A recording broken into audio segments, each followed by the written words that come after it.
Every decision within the 17th century aristocracy carried profound consequences. When Arbella Stuart married William Seymour, she fully understood the dangers that awaited her. Both individuals possessed a claim to the throne, making their marriage a direct political threat. King James I could not allow a rival faction for the crown to materialize. The royal response was immediate and uncompromising. Their failed escape plan marked the definitive end of Arbella's life. She was captured, transported back to London, and imprisoned within the walls of England's most secure fortress. No mercy was shown to the cousin who shared the king's own royal blood. In this documentary, we will examine the precise missteps that led to Arbella's tragic death by starvation. Arbella Stuart's turbulent story began in 1574 with a secret, highly illegal marriage. Two fiercely ambitious women, Margaret Douglas and Bess of Hardwicke, orchestrated the union of their children. They married Margaret's son, Charles Stuart, to Bess's daughter, Elizabeth Cavendish. Crucially, they executed this plan without Queen Elizabeth I's knowledge or explicit permission. Under the strict parameters of Tudor law, marrying into the royal bloodline without the reigning monarch's consent was unequivocally considered an act of treason. The couple's family connections made this clandestine union extremely dangerous to the established order. Charles Stuart carried a direct, potent royal bloodline descending from King Henry VII. Meanwhile, Elizabeth Cavendish brought access to vast wealth, sprawling estates, and deep political connections. The couple successfully hid their unauthorized marriage from the crown for as long as they could. By late 1575, they welcomed their only child, Arbella, born on English soil around November 10th. From the very moment of her birth, Arbella was a prime, highly credible candidate to inherit the English throne. Queen Elizabeth I had no children, making the royal succession a pressing, anxiety-inducing national issue. The two strongest claimants were James VI of Scotland and the infant Arbella. James was the closest male relative, but his Scottish birth created immense legal and constitutional problems. Established English law and the highly specific terms of Henry VIII's will strictly barred foreigners from inheriting English lands, titles, or the crown itself. Because Arbella was born in England, she easily and cleanly bypassed these severe legal restrictions. Many prominent English lawyers, parliamentarians, and nobles strongly preferred her over James for this exact reason. They firmly believed a native-born ruler was the safest, most stable option for the country's future. Her strong legal claim ultimately defined her entire existence, transforming her into a living political pawn. From infancy onward, state strategy and dynastic paranoia controlled nearly every aspect of her life. Arbella's father died tragically of consumption in 1576 when she was still a helpless infant. Her mother followed in 1582, passing away when Arbella was only about 7 years old. As an orphan of royal descent, she should have rightfully inherited her father's Scottish title as Countess of Lennox, along with the associated highly lucrative lands and income. In practice, however, neither the Scottish nor the English crown allowed this inheritance to proceed. King James VI, operating through his regents in Scotland, ruthlessly took control of the Lennox estates and precious jewels north of the border. Simultaneously, Queen Elizabeth I claimed Arbella's English properties. The combined effect of these royal seizures was deliberate, paralyzing financial restriction. Without independent wealth, Arbella could not easily fund supporters, maintain a large household of her own, or build the kind of political network that might challenge the existing power structures. Responsibility for the young, impoverished royal passed to her formidable grandmother, Bess of Hardwicke. Bess had remarkably risen from relatively modest beginnings through a calculated series of advantageous marriages. She had accumulated substantial estates, built or improved several great aristocratic houses, and developed a fearsome reputation for the strict, uncompromising management of her affairs. Hardwicke Hall in Derbyshire became Arbella's primary residence. The great house itself was a towering statement of Bess's phenomenal success. A massive, symmetrical building with an extensive revolutionary use of glass, standing completely isolated in the rural Derbyshire countryside. Life within those walls was heavily ordered, meticulously planned, and closely supervised at all times. Bess treated Arbella's upbringing as an intensive preparation for a possible royal destiny. The young girl received an incredibly thorough, top-tier education. She learned Latin, French, and Italian to a highly proficient standard. She rigorously studied history, theology, and the complex practical elements of court protocol. Music formed a significant part of her daily training. She became highly skilled at playing the lute and viol. Contemporary records even mention a mysterious tutor referred to as Morley, who spent several years reading with her and instructing her in deep academic pursuits. Some later historians have intriguingly speculated that this may have been the infamous playwright and spy Christopher Marlowe working under an alias, though the evidence remains circumstantial. Regardless of her tutor's true identity, it is clear that Arbella's lessons were serious, sustained, and intellectually demanding.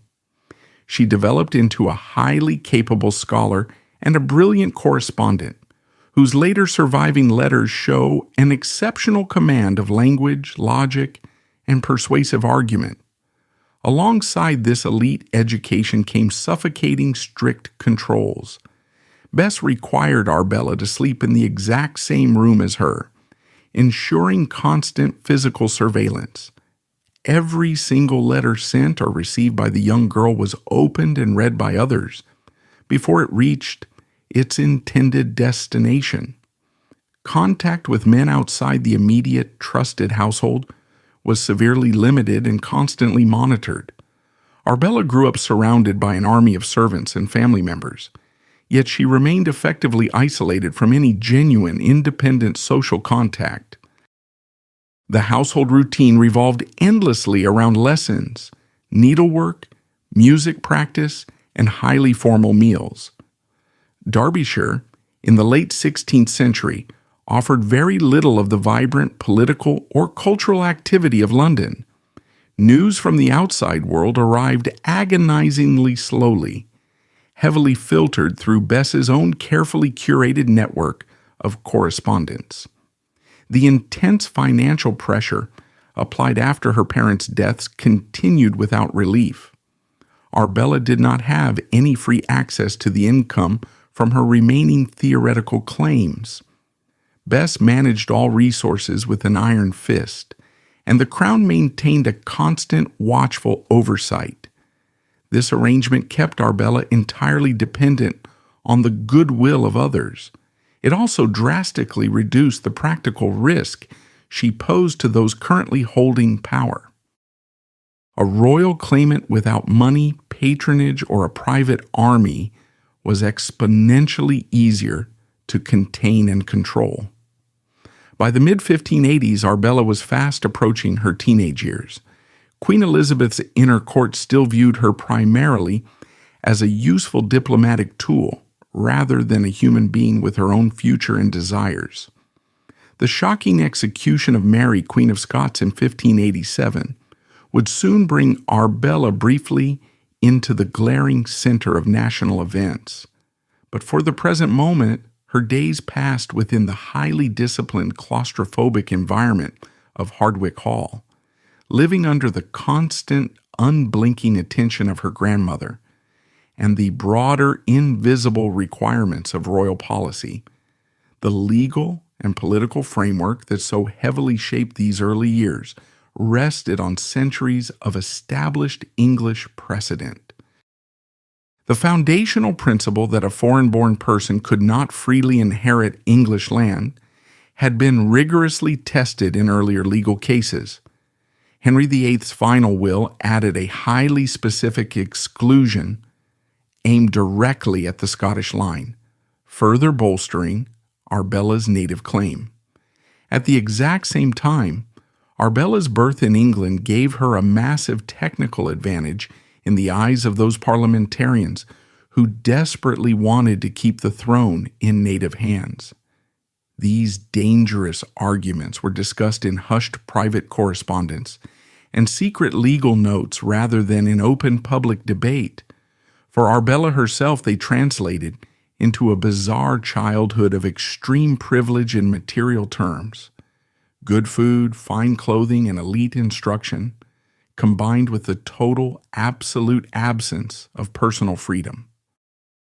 Bess of Hardwicke's own turbulent personal history deeply influenced exactly how she managed her royal granddaughter. Bess had masterfully navigated 4 marriages and multiple vicious legal disputes to secure her high position. She fundamentally understood the immense value of strategic alliances and the lethal dangers of royal displeasure. Her approach to Arbella combined fierce protection with absolute control. She invested heavily in the girl's education because a well-prepared claimant could be incredibly useful, yet she ruthlessly prevented any independent action that might draw the Queen's dangerous anger. The resulting product was a young woman who was intellectually equipped for the highest echelons of politics, but practically powerless to direct her own path in life. Arbella's early years therefore established the rigid pattern that would continue until her death.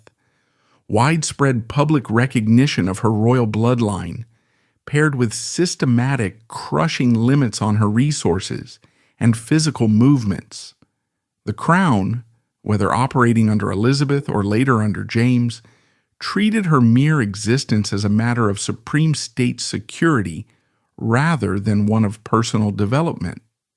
This calculated approach succeeded in keeping her safely contained during her childhood and adolescence.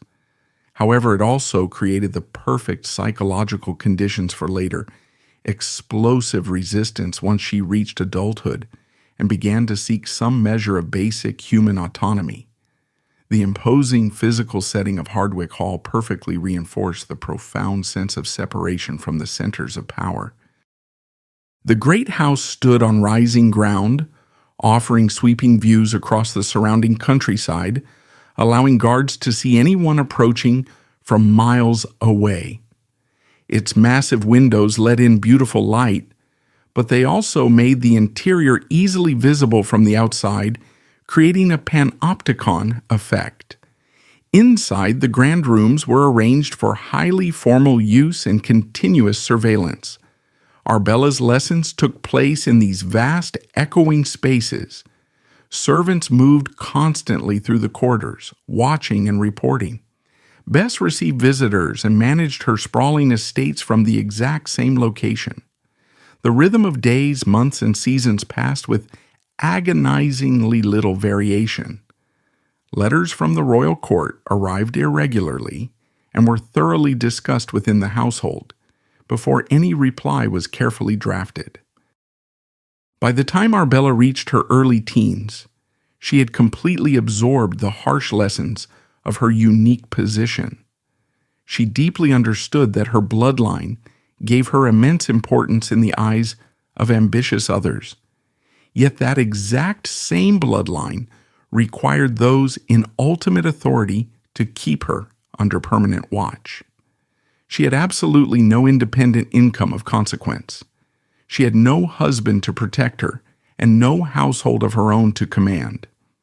Her daily life was physically comfortable by the standards of the period for someone of her high rank, but it was essentially a gilded cage. This suffocating combination of elevated royal status and practical daily confinement would define the bitter decades ahead.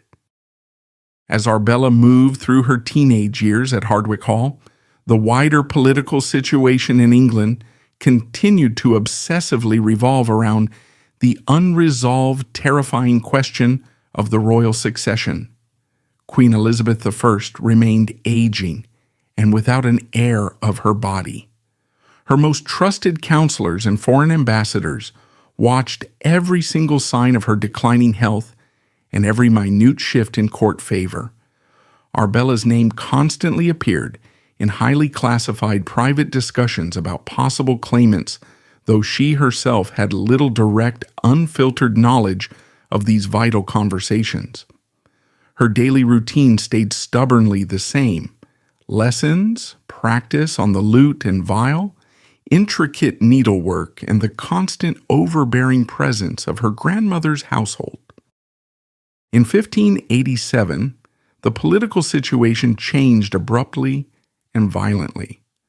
Queen Elizabeth finally ordered the execution of her rival, Mary, Queen of Scots. The decision followed years of imprisonment and repeated Catholic plots in which Mary had been named as a focus for violent opposition to Elizabeth's rule. Mary's son, James VI of Scotland, was now an adult king in his own right. English officials terrified themselves with the expectation that he might respond with righteous anger or even launch military action against England. To drastically strengthen her negotiating position with Scotland, Elizabeth made a calculated move. She decided to bring the native-born Arbella directly to court. Arbella was just 12 years old when she traveled from rural Derbyshire to the bustling heart of London. The journey took several exhausting days by coach and horse. Upon her arrival, she was placed in luxurious rooms, appropriate to her royal rank, and given magnificent clothing and jewels suitable for high-profile public appearances. She was carefully instructed in the complex formal behavior expected at the highest levels of court. For a short, intoxicating period, she received a level of attention that contrasted sharply with the tightly controlled, isolated life she had known in Derbyshire. She was publicly granted precedence as a true princess of the blood. Foreign ambassadors and their wives were formally presented to her. The Queen herself showed her distinct favor in highly visible public settings. One famous recorded moment occurred in the direct presence of the wife of the French ambassador. Queen Elizabeth pointed deliberately to Arbella and remarked loudly that the young girl should be observed closely, because one day she might very well stand in the exact same position the Queen now occupied. This shocking statement was made in a highly deliberate, theatrical manner. It carried a crystal clear message for anyone listening who might report back to Scotland or to hostile Catholic courts on the continent. If James VI caused any military or diplomatic difficulties for England, Elizabeth could instantly turn to the native-born claimant who carried pure Tudor blood and who had been raised strictly under English law. The remark was not followed by any formal legal declaration naming Arbella as heir. It functioned entirely as a brilliant, weaponized diplomatic signal. James VI immediately received panicked reports of these events. He wisely chose not to press any immediate claim or to threaten a disastrous war. The immediate diplomatic crisis passed. Once the political point had been successfully made, Elizabeth abruptly decided she no longer required Arbella's presence at court. Without warning, the young girl was sent packing back to the isolation of Derbyshire. The brief, dazzling period of visibility ended as quickly as it had begun. Hardwicke Hall immediately resumed its role as the quiet, heavily guarded place where Arbella lived under close permanent observation. The long years that followed brought absolutely no relaxation of control. Elizabeth fiercely maintained the ironclad rule that Arbella could not marry without explicit royal consent. Several possible matches were discussed in secret correspondence over the years. Elaborate proposals came from the distant court of Poland and from various powerful noble houses in England and on the continent. Yet none of these advanced beyond the stage of preliminary cautious inquiry. The Queen's ministers made it abundantly clear that any marriage required Elizabeth's explicit, written approval. In practice, this approval was systematically withheld. The underlying reason remained brutally simple. Arbella's bloodline made any child she might bear a massive potential rival claimant. Allowing her to form a new legitimate branch of the royal family carried apocalyptic risks that the aging crown vastly preferred to avoid. Catholic interests on the continent, however, continued to view Arbella as a highly useful political figure.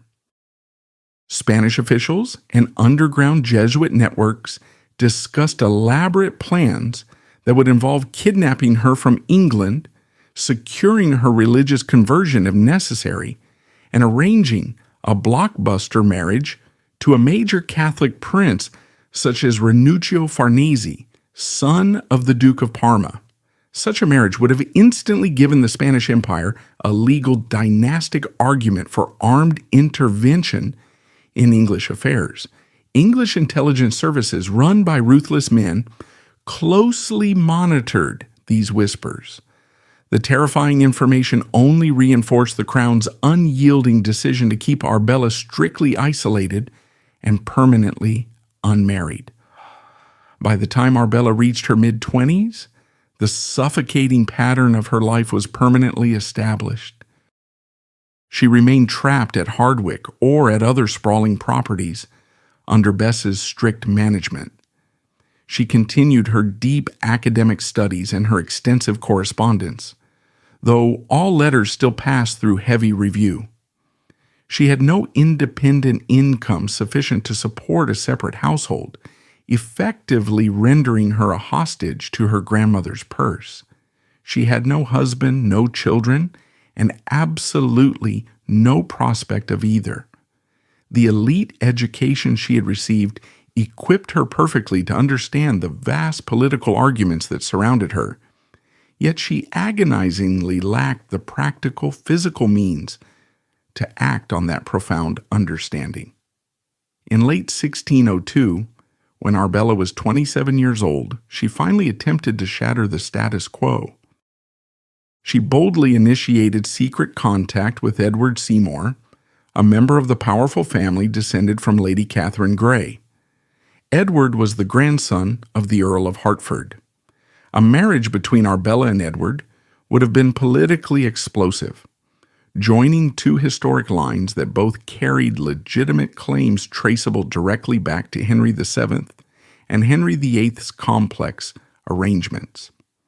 Arbella sent a daring message through an intermediary, suggesting that Edward come to her disguised so that they could meet in secret and consider whether a formal alliance was possible.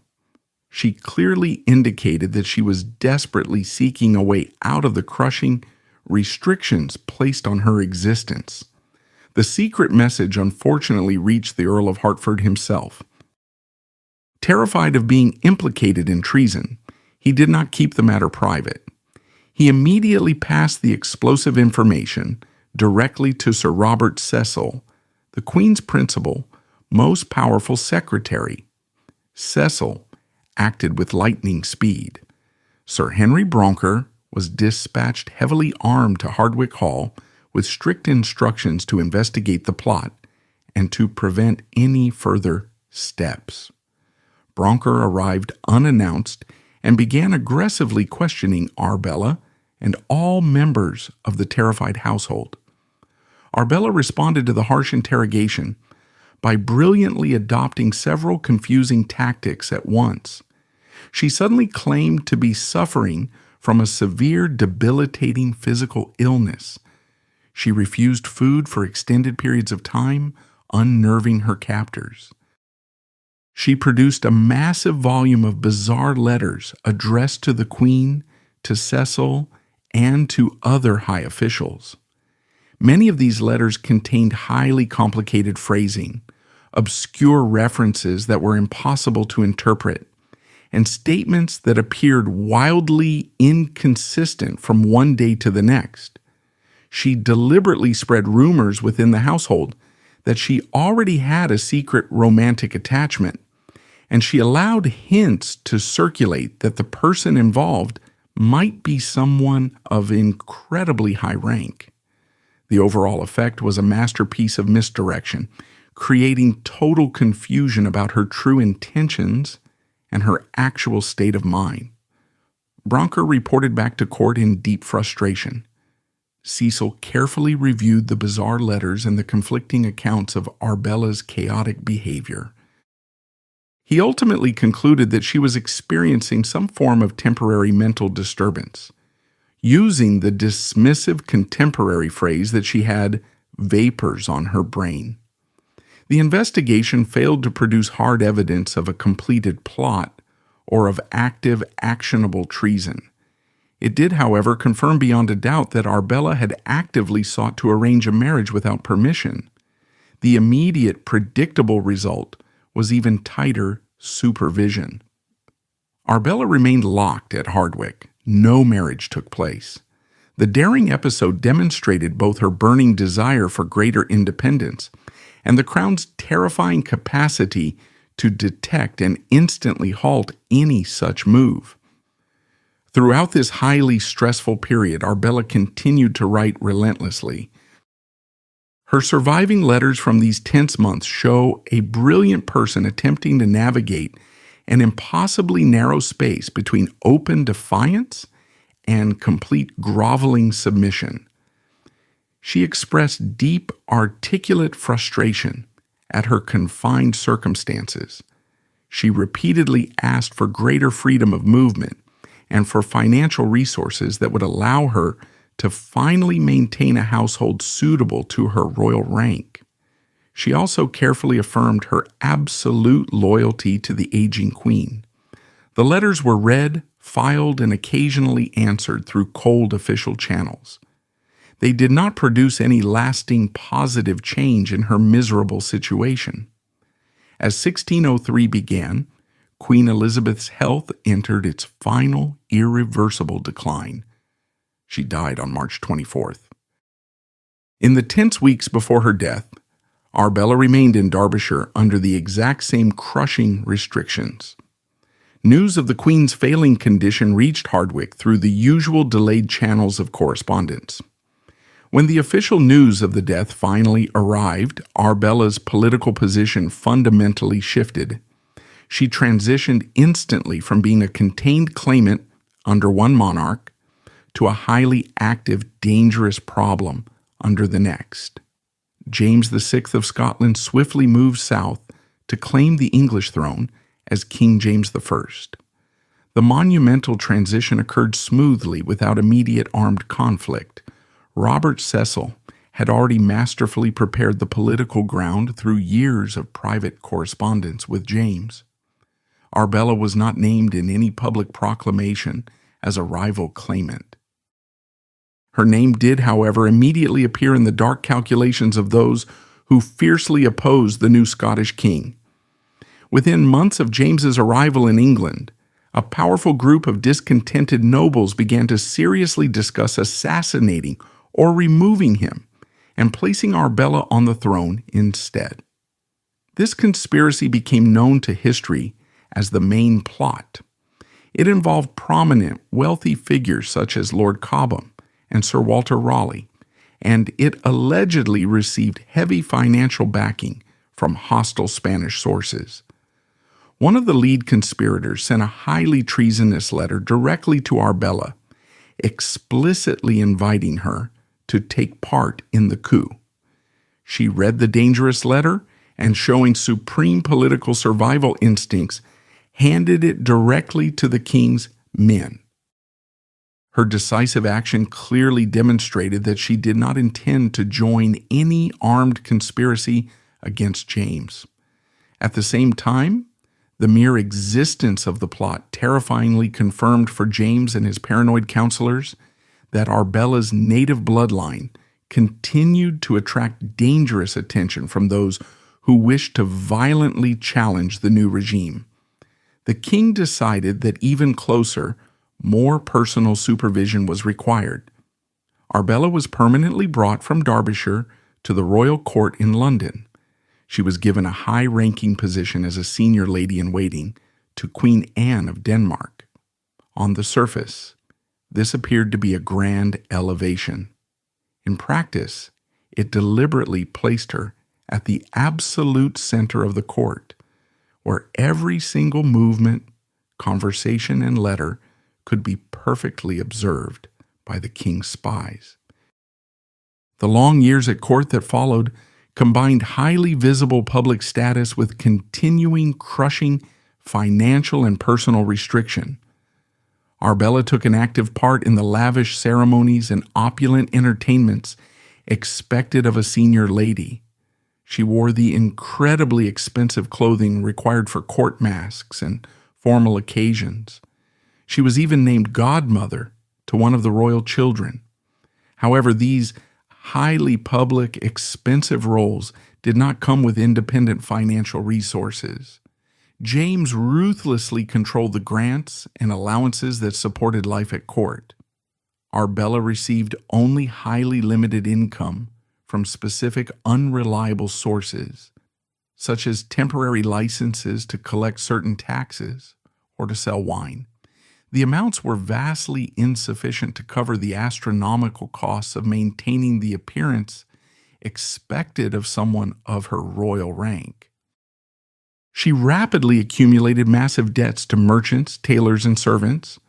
More importantly, marriage remained absolutely forbidden. Any approach from a potential aristocratic husband was immediately referred directly to the king. James flatly declined every single one. The cruel policy served a crystal clear political purpose. As long as Arbella remained unmarried and without children, the direct Tudor line she represented could not produce a new, native-born generation of claimants. The king's strategy relied entirely on the biological clock. Arbella was already in her 30s. Each agonizing year that passed without a marriage drastically reduced the remaining window in which she could safely bear children. By 1610, Arbella was 35 years old. She fully understood the cruel biological calculation that the king was making. She also understood that any child born to her and to a husband who carried his own royal claim would combine two lines in a way that would be legally impossible to set aside. Defying the king, she began a passionate, highly dangerous relationship with William Seymour. William was the grandson of Lady Catherine Grey, and therefore carried direct descent from the powerful Suffolk line that Henry VIII's will had explicitly placed in the succession. He was 13 years younger than Arbella. The connection between them was kept strictly secret at first. When rumors eventually leaked and it became known to the court, both were immediately dragged before the Privy Council. They were aggressively interrogated and required to swear a holy oath that they would permanently abandon the relationship. Both gave the oath. Both immediately continued to meet in secret. In late June 1610, pushed to the brink, they married in total secrecy at Greenwich Palace. The rush ceremony took place in the very early hours of the morning. To legally strengthen the marriage against any later attempt by the king to dissolve it, they consummated it immediately. Under the strict church law of the period, physical consummation made the union exponentially more difficult to annul. The marriage miraculously remained hidden for a little over 2 weeks. When it was finally discovered by the king's spies, James reacted with apocalyptic anger. He immediately ordered William Seymour thrown into the Tower of London. Arbella was placed under strict house arrest at the residence of Sir Thomas Parry in Lambeth. The furious king then issued direct orders for Arbella to be permanently moved to Durham, in the far, desolate north of England. The massive geographic distance would permanently separate her from her husband and from any political supporters she might still have in the South. Preparations for the grim journey began immediately. Arbella correctly recognized that once she reached the isolation of Durham, her situation would become completely hopeless. She made the terrifying decision to attempt a full-scale escape before the move could take place. Arbella had already begun to prepare for the dire possibility that the crown would move against her. She still secretly possessed a small, incredibly valuable collection of items that had once belonged to her aunt, Mary, Queen of Scots. These historic pieces of jewelry provided the absolutely only remaining resource she could convert into hard currency without drawing immediate official attention. She arranged for some of the items to be quietly sold or pawned on the black market. The proceeds, roughly £850, supplied the massive funds needed to pay off intermediaries, hire a fast boat, and secure safe passage on a French vessel waiting off the coast. The incredibly daring plan required the flawless coordination between two entirely separate escapes. Arbella was currently held under heavy guard at a house in Barnet, north of London. William Seymour remained locked in the heavily fortified Tower of London. They could not communicate freely, but coded messages passed constantly through trusted servants and other underground contacts who were willing to accept high payment and risk execution. The chosen date for the breakout was June 3rd, 1611. On that fateful morning, Arbella put the desperate plan into motion. She completely changed her appearance, dressing entirely in men's clothing.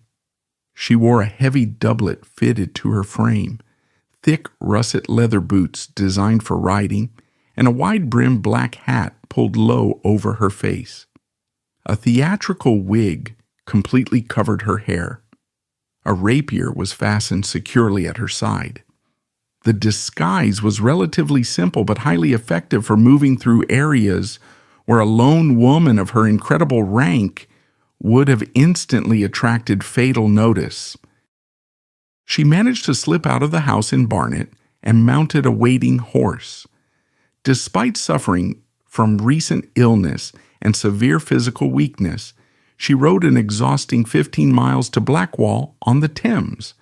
From there, she took a small hired boat downriver to Lee in Kent.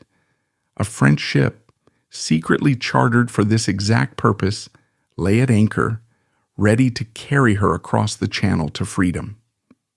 At the exact same time, William Seymour miraculously carried out his own daring departure from the Tower of London. He dressed in the rough, dirty clothes of a common carter, added a false beard to his face, and kept his hat pulled low. In a moment of incredible luck, he simply walked out through the main gates behind a large cart loaded with firewood. The guards, distracted or perhaps bribed, did not stop him. Once outside the fortress, he made his way frantically toward the agreed meeting point on the river.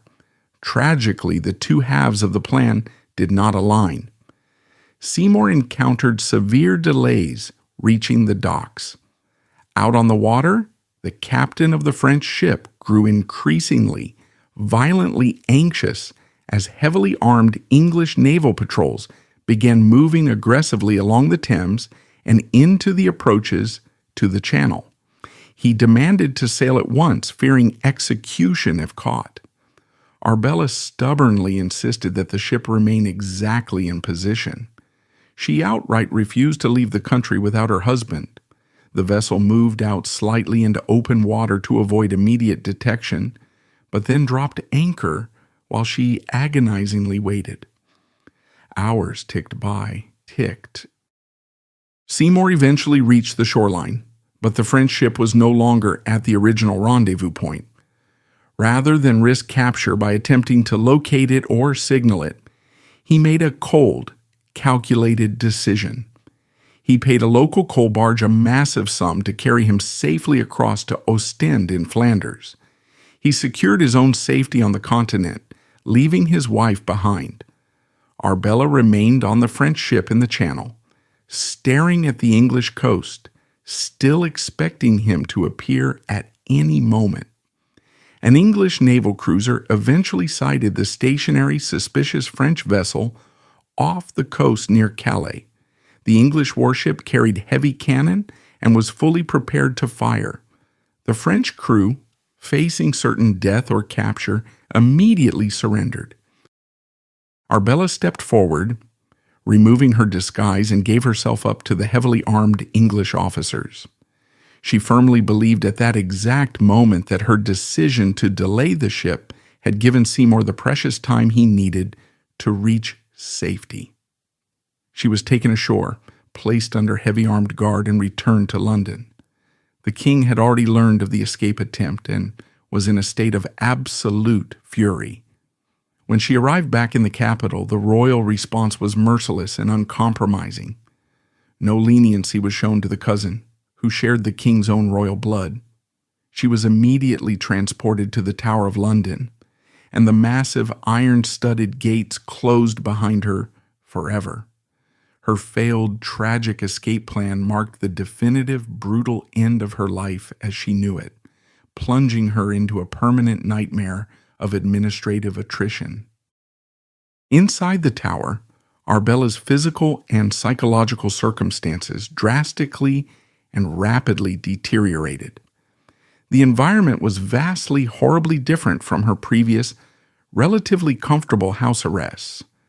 She was housed in stone quarters that provided basic shelter from the weather, but offered absolutely no freedom of movement beyond her immediate rooms.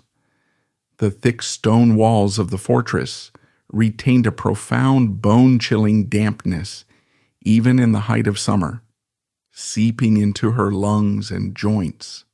Her health, already severely compromised by the massive physical exertions of the escape and by earlier untreated illnesses, began a steep and entirely irreversible decline. She was completely, totally cut off from regular contact with the outside world, and her remaining meager funds were swiftly and ruthlessly confiscated by the crown, leaving her dependent on the meager rations provided by her jailers. James I deliberately chose to handle her confinement through absolute silent administrative control rather than any open, transparent judicial process. He firmly decided against a public proceeding. A formal treason trial would have required the public reading of Arbella's full, immaculate genealogy into the official legal record, uncomfortably highlighting the undeniable strength of her native-born claim under English law compared to his own foreign Scottish birth. Therefore, no indictment was ever drawn up, no jury was ever summoned. The decision to bury her alive rested entirely on the king's personal authority and absolute royal prerogative. By holding her indefinitely without ever formally charging her with a crime, James removed the practical political threat she represented while leaving as little public trace of his tyranny as possible. Despite her terrifying isolation, Arbella did not surrender immediately. Even when closely supervised by hostile guards, she continued to fight back using the absolutely only tools left to her, ink and paper. She continued to aggressively frame her requests in terms of legal rank, divine justice, and the basic obligations owed to someone of her high birth. She wrote extensively and passionately to the king, to the Privy Council, and to Queen Anne, pleading for basic medical care and resources sufficient to maintain a household appropriate to her station. She vehemently protested against the draconian measures that treated her as a common criminal rather than as a senior member of the royal family. She flatly refused to accept the crown's framing that presented her confinement as a natural or necessary consequence of her own actions. However, these brilliant, desperate letters were routinely intercepted, filtered, and ultimately ignored by the men in power. They produced absolutely no changes in royal policy, serving only as a heartbreaking, permanent historical record of her sharp political awareness and unbroken spirit. When it became brutally clear that no rescue, no legal intervention, and certainly no royal mercy was ever coming, Arbella adopted her final, most desperate strategy. Over the following agonizing months, she slowly stopped accepting food. This refusal was not a sudden, dramatic gesture of madness or despair, but rather a slow, highly deliberate, calculated choice. It developed naturally as she recognized that every single other area of her life, her physical movement, her correspondence, her marriage, and her finances, had been placed under the king's absolute, totalitarian control. Withholding consent to the most basic human act of sustenance became the single solitary remaining action that she could dictate.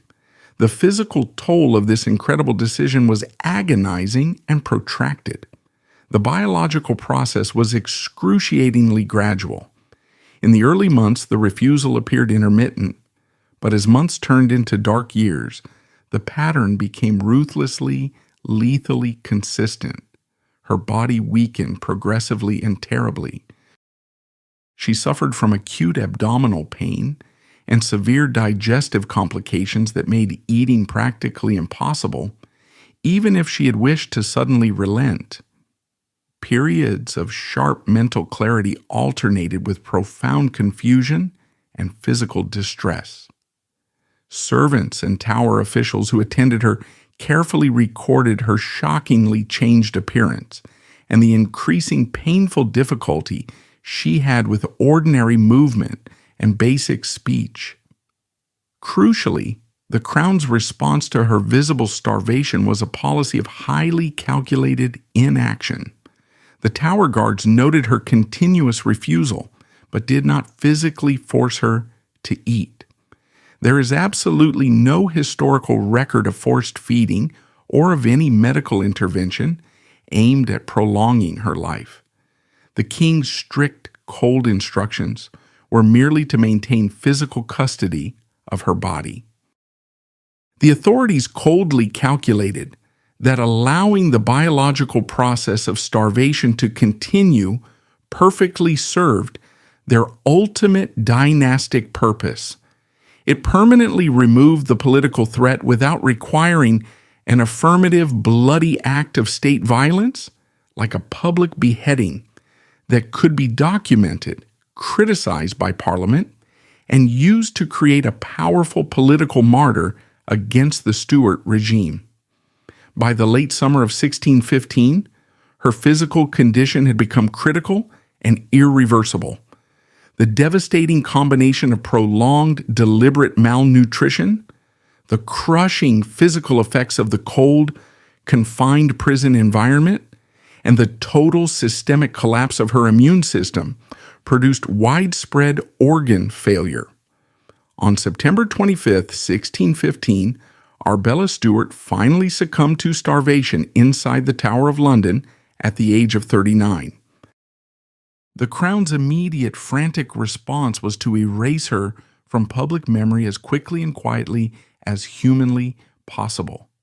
Her emaciated body was prepared for burial according to the minimal, highly undignified procedures required for a disgraced state prisoner. Hastily embalmed with the cheapest available materials, her unadorned coffin was moved in the dead of night to avoid any gathering of sympathetic onlookers or political dissidents. She was transported under cover of darkness to Westminster Abbey, and, In a final act of deliberate, supreme historical irony, interred in the exact same underground vault that already contained the remains of her aunt, Mary, Queen of Scots. Two immensely powerful women who had critically threatened the stability of the English crown now shared a confined dark space marked for decades by nothing more than a single unmarked stone. The fate of William Seymour stands in stark, highly cynical contrast to Arbella's tragic, agonizing end.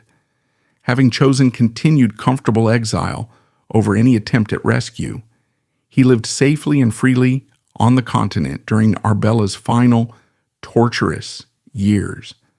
Once Arbella's death permanently neutralized the biological threat of a legitimate Tudor-Suffolk heir, the crown's immense paranoia evaporated almost instantly.